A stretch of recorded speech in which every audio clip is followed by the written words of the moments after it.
Hey everyone, welcome back to episode two of the Alpine Collective. I'm Zach here with Maestro of Programming, Ian. Thank you. And we got Brett Big Tricep Barnes over here, physical therapist from Alpine PT and Performance. Today we are pretty excited. We got our first guest, so Annie Bruner joining us on the show today.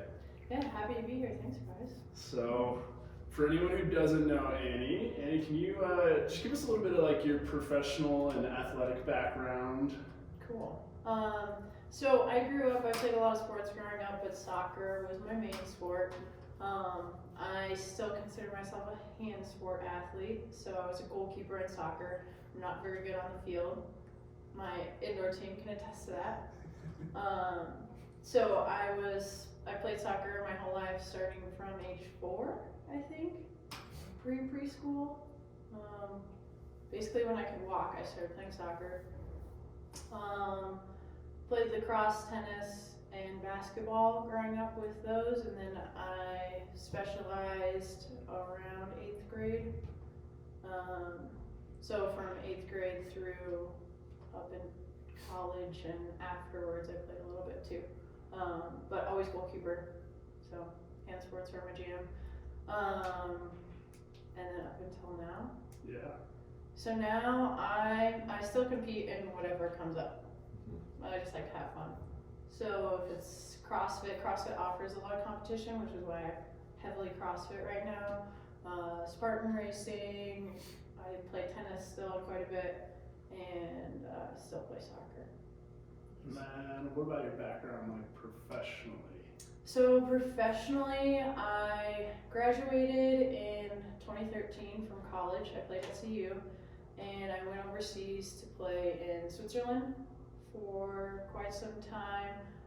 Knee injury brought me back home, and during the rehab process, I was playing for Western New York Flash as well. So I kind of got back from that injury to play with those guys. They're now the NC Courage, which is how people know them, more famously, I guess now. And what do you do day to day? What's your career?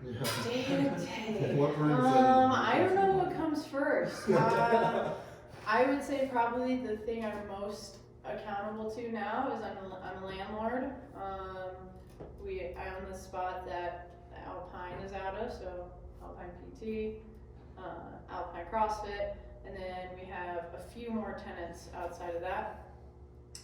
That's probably my biggest responsibility. Then I own the gym.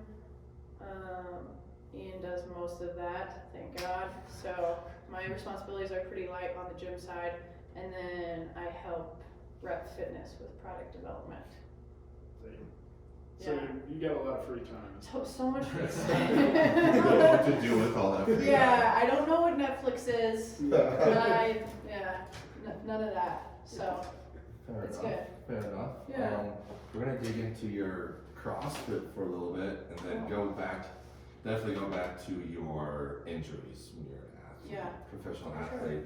But I remember my first time ever seeing you was the partner competition at CrossFit Mob. I want to say 3 or 4 years ago. Yeah, I was Rachel's partner. Yes, absolutely. And I'm standing there because I was with Park Hill still at that time.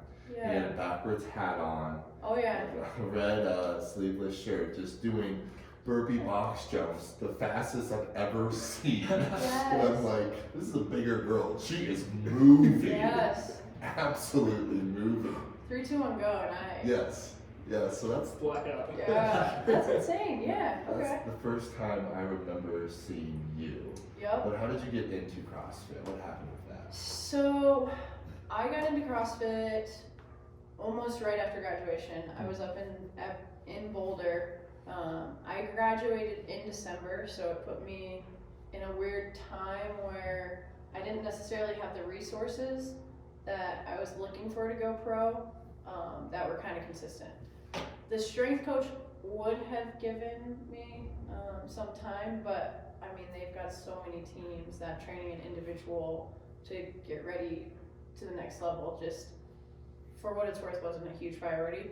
But the CrossFit gym, I was at CrossFit's Anita's, was like super stoked to have me. So at that time, Bo Dorning was there, and he kind of became my strength coach, got me ready for going over to Switzerland. So I think I spent like a month with them. It was pretty quick and dirty. And so that's kind of how I started. I knew right away. My first workout was Helen. Now we talk about our first. I shit you not. I'm sorry. It's fine. It's fine. My first class, Alyssa Shower was in. Really? And she could do pull-ups. Okay. And I was pissed that I couldn't. So we were doing Helen, which is like a kettlebell running pull-up workout. And I was convinced that I could beat anybody at any athletic endeavor, but turns out I was wrong. So, Not Alyssa. yeah. Still can't beat her. Could never beat her. She's very good. Some things never change. She's very, very good. So that's how you started CrossFit. What's your resume with CrossFit right now? I know I know that you're a gym owner. Yep. You've competed, I've been on a few teams with you. Freakishly strong athlete. Very strong. Yeah. Well, let's talk about that. So I dove once I had my professional career, which kind of tabled CrossFit for a while. And then once I started coaching soccer, I really got into pushing myself in the gym. So CrossFit resume, it actually started off very weightlifting focused. I ended up getting my USAW level 2, so I was kind of more in the weightlifting track.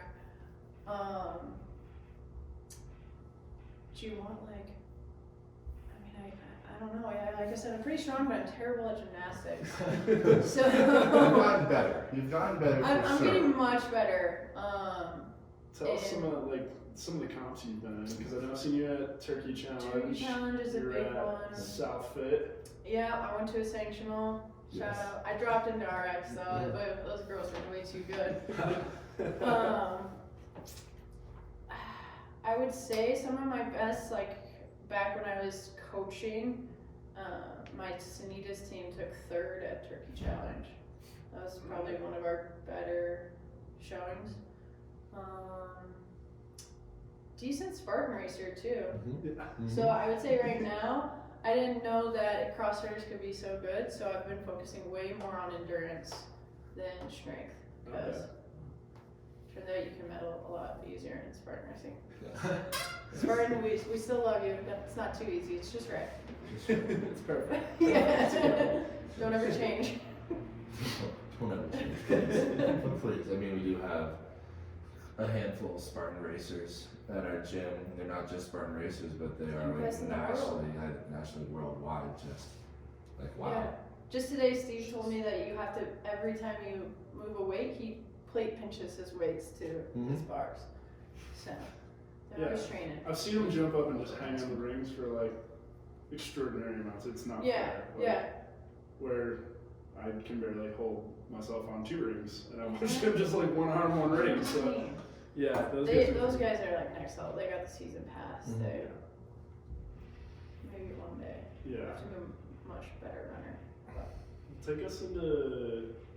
I'm interested to hear a little bit about this injury history. Definitely. As Annie's PT, I've heard the whole gamut, but I think we'd be a little interested to hear the backstories here. So Zach's my PT.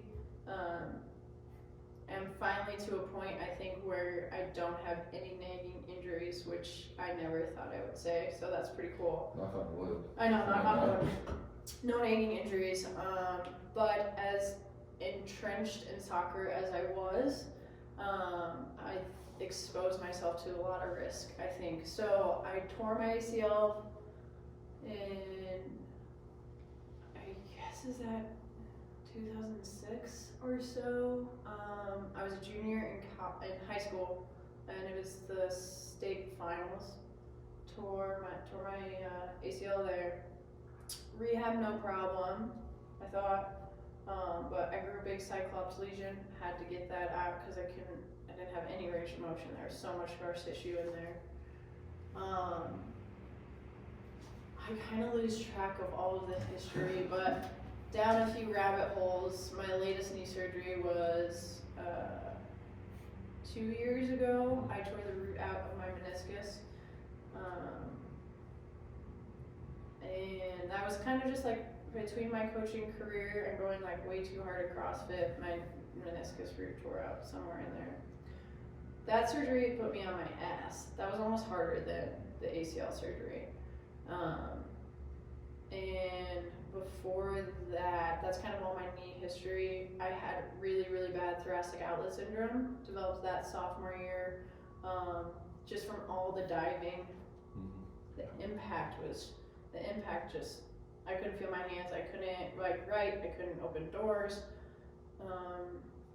So I PT'd for 4 years and then went in and got like a brachial plex surgery that tried to free up those nerves a little bit, which helped. And then, yeah. Can we talk about like your knee infection and flying back from That Europe? was one of them, yeah. So I was playing for FC Kirk over in Switzerland. Decent team, but we trained on like ground up concrete. Oh, geez. Yes, Okay. like Okay. if you were to go out to the Alpine parking lot right now, it was literally not far from that. And I mean, you kind of have to dive as a goalkeeper, so I would dive on that, and my knee got so infected. It was ginormous. I mean, for those of you who aren't listening or aren't watching, it's probably 4 times the size of a normal knee. And they didn't know what to do. We didn't speak the same language, so they just sent me home. Really? I landed and I was in surgery, I think like 10 hours after. My mom went to high school with Andy Moats, knee surgeon around here, and he came in on a Sunday morning and was like, you gotta, like, let's do this. Wow. So, yeah, they took out my Versa. Really? Just took that out. Yeah, that was crazy.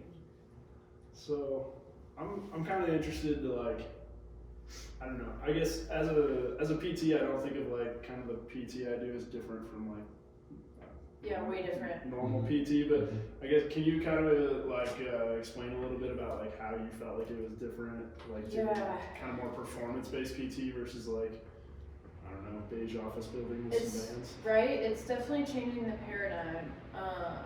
So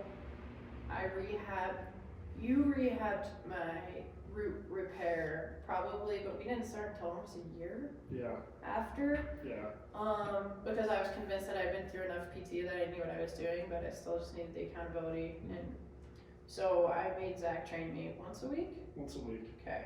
So how's the paradigm shifting? Before, you would go in, I knew the exact routine.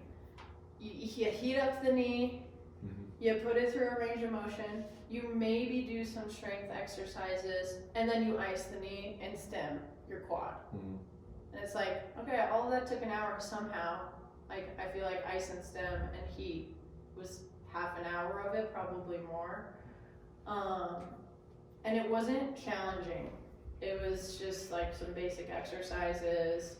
Never got my heart rate up, was never sweating. So I was like, I would say I was almost resistant when I first started working with Zach, because it's like freaking hard.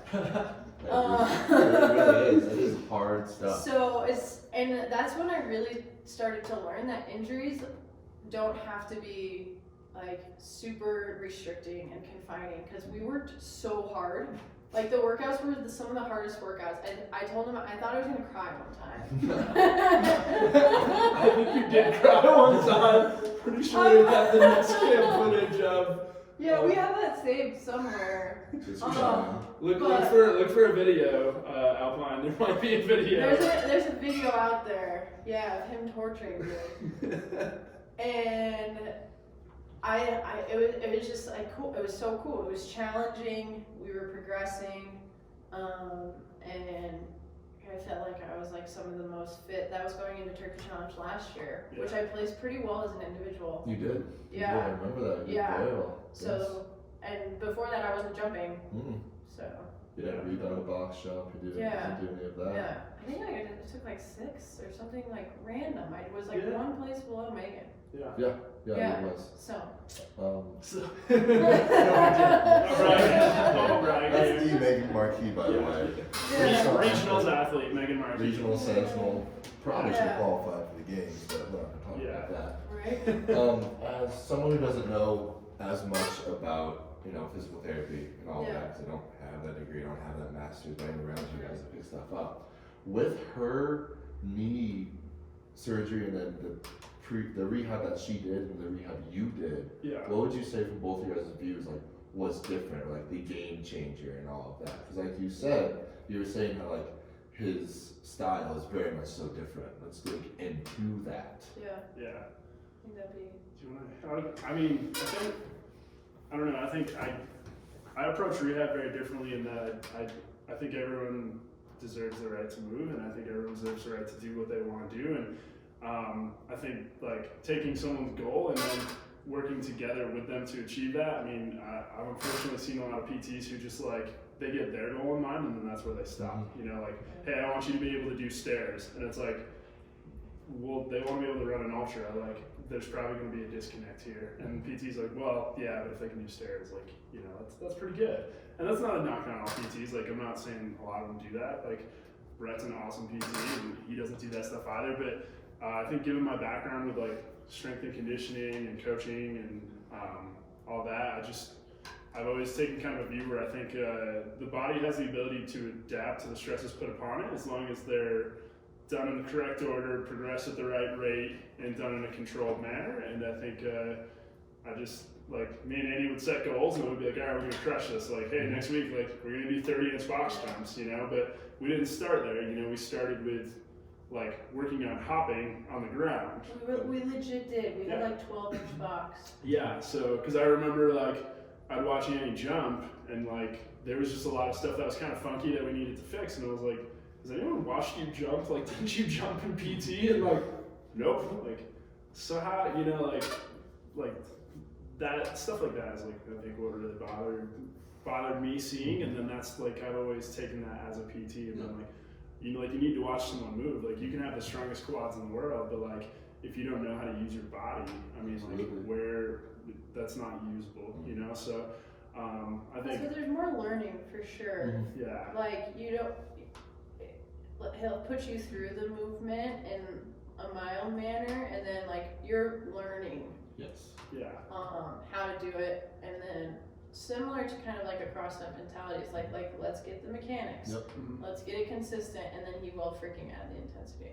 Yeah, and I think that's where the fun came in, is that we would have an hour together, and so we usually spend the first 20 minutes just focusing on like mechanics of one part or the other, and I basically screen her every week, just like, hey, let's run through everything, let's see where we're having issues. If we had to do some soft tissue work or some manual therapy, cool, we jump into that, address it, and then we'd immediately use it.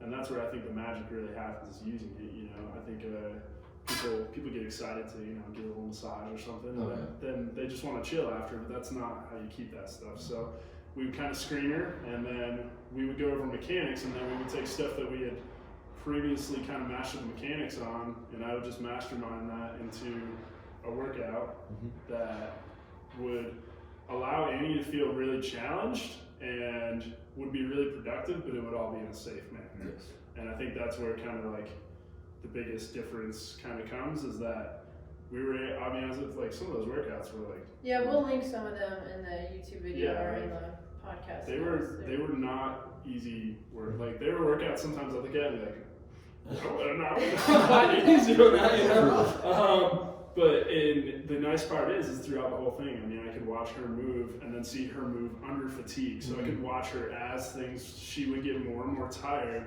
what happened to her mechanics. And then I could take that the next week and say, okay, now I've seen that like even under fatigue, she can jump and land well, but I noticed that as she squats, we're still like deviating away from that injured side as she gets more and more tired. So it's not a load thing, it's an endurance thing. Yes.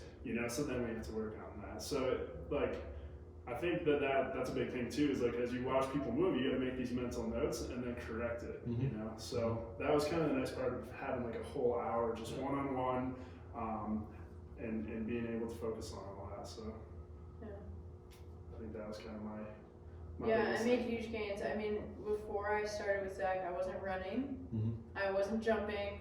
I would sometimes jump rope.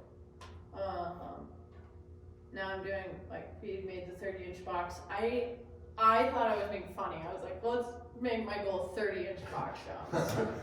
Which thank God we did, because we had to do that, around Thanksgiving. So it's funny. I remember it was cool too to like give, and this is a testament to like Annie's work ethic. But it was nice because I give her homework, and then like Annie would like walk by me in the gym. She'd be like, "Oh, I did 26 inches the other day. I did my sets." I'd be like, "Oh yeah." So like it helps to have somebody who works hard on the outside for sure. But I think that's been one of the cool things now about being attached to the gym, is that like we get to work with cool folks like this who will just like, it doesn't have to be like traditional PT, like, oh, come see me twice a week for, blah, blah, blah, blah, blah. And don't get me wrong, there's times like post-surgical, that's important, you need that. But here, like we can really see someone and be like, okay, like you have your homework, you're accountable, you're responsible, and you know how to do all this. Like, it's kind of up to you now. And then we'll check in when it's appropriate and get you progressed, So, beautiful.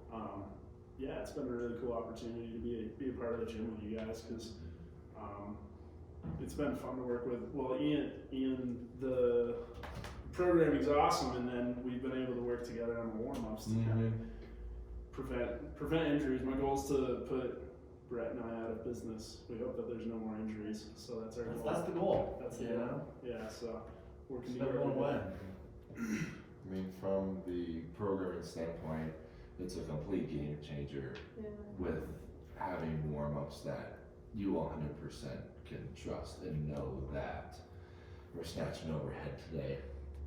All right, what do I need to do to make sure their shoulders are set, their mid traps are actually being used, and it's not just like those deltoids and those triceps and your upper traps, and really we need those mid traps to be involved. It's just knowing that like he's made this, and the next step then is not just me being like, hey, do this, but now I have the knowledge. Because if I have the knowledge as a coach and I gain from him, I can then give it to my athletes, which that's the biggest game changer. Like, knowledge is the biggest power that we have in all of life when it comes to nutrition and anything. You want to make sure that she learns how to move properly under the most fatigue. And so then I know where you want my members to know, and so that I can tell them. And so that just makes it, like, Alpine such a different community in a there's been sense. such a huge shift. And everybody's got their different hard, fast, like if you bring up a warm up in like the CrossFit community, everybody's got such a hard, fast opinion. The coach should be knowledgeable enough to get the athlete ready for the workout, yada, yada, yada. But when it comes to us, we don't want to leave anything to chance. Nope. Zach, and you guys, I mean, you have your doctorates, you have your CSCS, and with us being like, hey, we don't want to leave anything to chance, we trust you to do the warm-up. I mean, our injury rates has been so much better. Not that we like expose people to much injury, but the nagging, like little shoulder tweaks or whatever, and much, much, much better. Yeah, it's been fun to see. It's been fun to see for sure. So I would say any affiliates out there, if you program for yourselves, send these guys your programming, because your members will definitely thank you. So Annie, what's the future hold for you? What is the real future? Oh, that's interesting. I want to keep growing. I think what we've got going on is infectious. Like people, their quality of life is improved. It's fun. We have a really good community, and I think the more people that we can bring into this community, like we'll just make the front range and everybody's so much happier. So I think we can still extend our reach, whether that's just us dropping a cool event or something that more people can bring their friends to, whatever. I'm not done growing the gym. We brought on a community advocate, an assistant coach, that's Ben, and his basically whole role is to make us bigger. And while we're making us bigger, holding that culture, you know, and I guess, I don't know what else, but just like making sure that culture is ingrained into every athlete that comes in is huge. Yeah, so extending our reach. So right now it's like, all right, we want to extend our reach on the front range. Once we extend our reach on the front range, you know, Ian's got contacts to literally across the world. So, hey, let's extend our range, like Sri Lanka, all these other areas that are kind of like just starting to understand CrossFit. Like, let's get the best programming in the world in their hands. And Yeah. I think that's kind of where we see it and going. Yeah, we definitely want that outer reach, like not just the front range, but like get out there. And like you mentioned briefly there, Sri Lanka, specifically just because I have athletes there, their CrossFit is probably 5 to 7 years behind where the United States is right now. It is just getting that huge boom that we saw in 2014. For sure.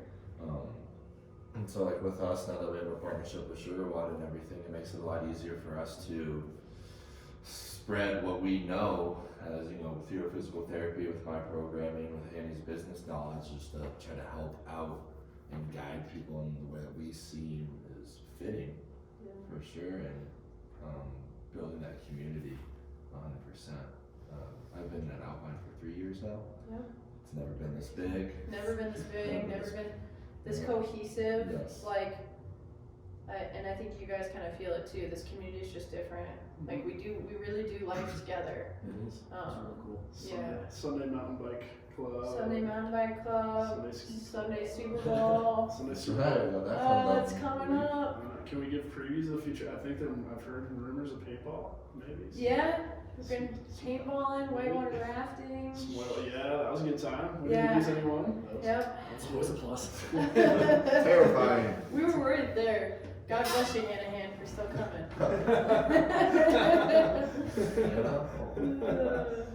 Boy, there's a mountain biking trip, wasn't there, for Dana's Yeah. party that didn't end too well?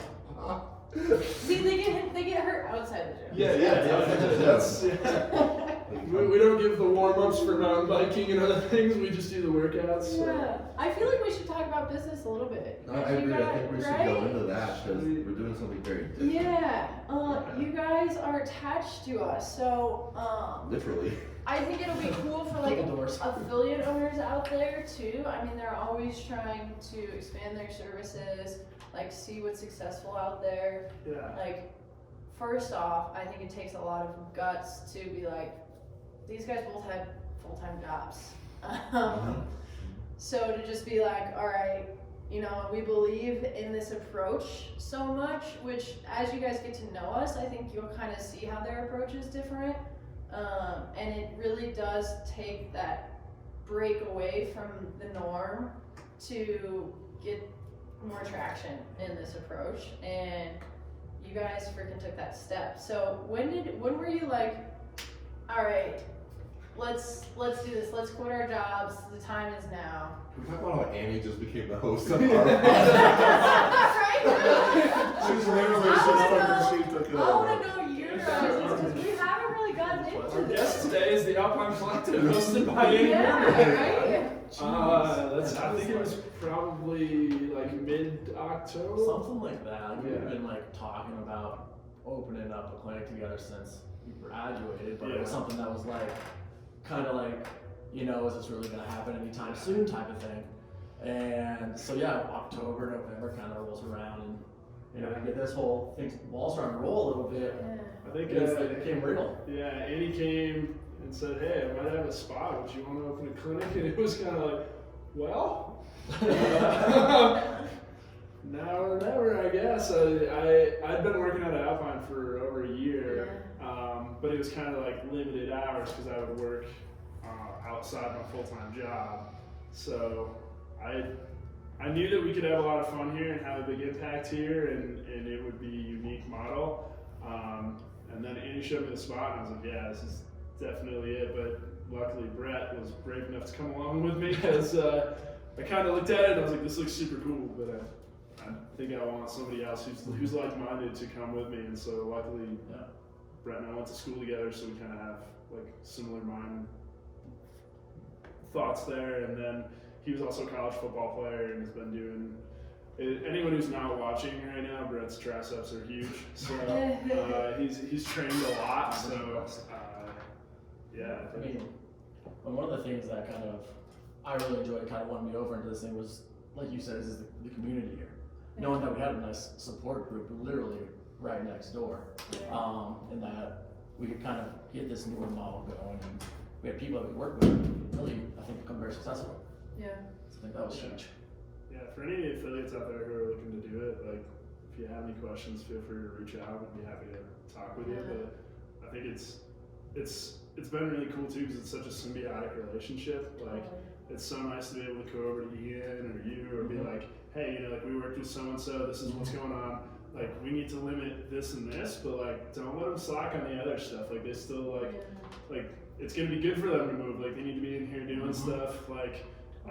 So finding ways to like make sure that members can still safely move. So it's good for the business. It's good for the our community here, like because people still want to come work out, and then it's good for us because we get to help people. So it's awesome because kind of everyone wins, and luckily like you guys are so awesome in terms of like the coaches, like they respect us so much, and that we respect them so much that everyone like just works together for a common goal. There's no egos here. That's been the biggest thing that I found awesome is that, you know, like initially when I graduated from PT school, I went to a couple different gyms and I like tried to help out there and like there were definitely some ego issues of like running into some coaches who thought that like, yeah, like, you know, I know enough, all right, like we don't need your help. And like, it kind of stunk because I was like, man, I'm just trying to help you guys out, you know, like we just want to.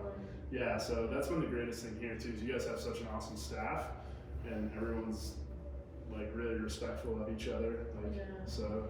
That's what these guys kind of know, but I have a very tight circle of trust. I think I learned that from my time in the soccer world. Absolutely. So when Ian and Zach got in, they're in. Ian's like, upset, Brett. He's coming. He got invited to our Super Bowl party. Brett showed up and he lifted his triceps and you were like, circle of trust, he's in. And I'm still a little upset. I feel honored. You make it seem like it's really tough. It wasn't that bad. No, not that hard. 2 years in and Andy was like, share a secret, my favorite color is orange. And I was like, wow. And then Brett, day one, showed up and she was like, do you need to know my social security number? Like, give you everything. I had to quit my full-time job to get the circle of trust. Yeah, Ian quit his full-time job to go full-time programming, full-time coaching, and I was like, yep. When our other head coach left, I wasn't gonna let Ian go anywhere. So I apologize to Oracle. I stole your head coach, so sorry about that. Yeah, those who don't know, I worked in corporate America for about 1.5 years, 2 years as a full-time fitness specialist up in Broomfield, and they actually had a CrossFit. They had 2 CrossFit gyms there. Yeah. And I had my benefits, I was on salary, like everything was okay, like I was fine. But then my roommate at the time, the head coach of Alpine, was moving back to Missouri, and I'm just like, my heart wants to do this instead. Yeah. I reminded myself of a couple of years before that, I quit my manufacturing and engineering job to do fitness full time again. So I'm like, all right, Ian, we're gonna do this one more time. Let's make this work. Seriously, it takes a lot of guts to like. I mean, you guys all 3 did the same thing. Didn't you do that with a gym? Yeah, I guess we all did that. So, I think that's like the biggest part that is making us successful is like we see comfort and we're just not okay with it. Yeah. We're not okay with it. It's like, right? Like, let's keep pushing this thing. Yeah, we'll be comfortable when we, I I guess when we eventually I die. think Maybe we'll learn what Netflix is then. maybe then, yeah. We're comfortable being uncomfortable. Yeah. That's our comfort zone. So Totally. but hey, it's making some awesome stuff here. So, well, Annie, we just want to say thank you so much for coming on Thanks for having me. Alpine Collective. We're looking forward to bringing a lot of content to all the listeners out there. We're gonna have a lot of exciting stuff coming out, fitness stories. We're gonna go over programming and how that's done with Ian. We're gonna have some injury, like how to train around, how to work through, how to get back. We got a lot of exciting stuff coming forward. I don't want to give too much away, but we have a pretty international pro level awesome athlete. That's coming up. That's our teaser. The top level. Yeah. So pretty excited to keep sharing stuff. Please be sure to like, subscribe, rate, review, all that fun stuff, and we'll talk to you next time.